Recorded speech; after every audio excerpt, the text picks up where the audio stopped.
হঠাৎ করে এই কয়েকদিনের ভেতরে জনাব আব্দুল খালেকের ভাটায় ভাঙা লাগবে কোন কারণে? এটা নিয়ে অনেকে আমার নামে কথা অলরেডি তুলেছে যে আমি নাকি এর সাথে জড়িত, আমার নির্দেশে এগুলো হয়েছে।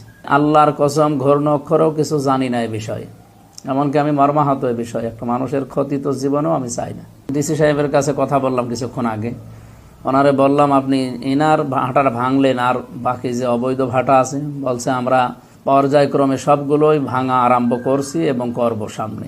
ডিসি সাহেবের নির্দেশে ম্যাজিস্ট্রেট যে ভেঙেছে, সুতরাং ম্যাজিস্ট্রেটকে ডিসিকে জিজ্ঞাসা করেন এর পেছনে কারা আছে। যদি কেউ থেকে থাকেন রাজনৈতিক কোনো ফায়দা হাসিলের জন্যে যে এই কাজ করে আমার উপরে দোষ দেবেন, অবশ্যই তাদেরকে অন্তত চিহ্নিত করেন, জনগণের সামনে নিয়ে আসেন। আমিও আপনাদের পক্ষে আছি। অবশ্যই এর ভেতরে তৃতীয় কোনো পক্ষ কাজ করছে রাজনৈতিক ফায়দা হাসিল করার জন্য। শুনলেন তো এবার মুফতি আমির হামজা হুজুরের মুখে, ইটের ভাটা ভেঙেছে ডিসির অনুমতিতে। এখন সেই দোষ যাইয়ে পড়তেছিল মুফতি আমির হামজা হুজুরের।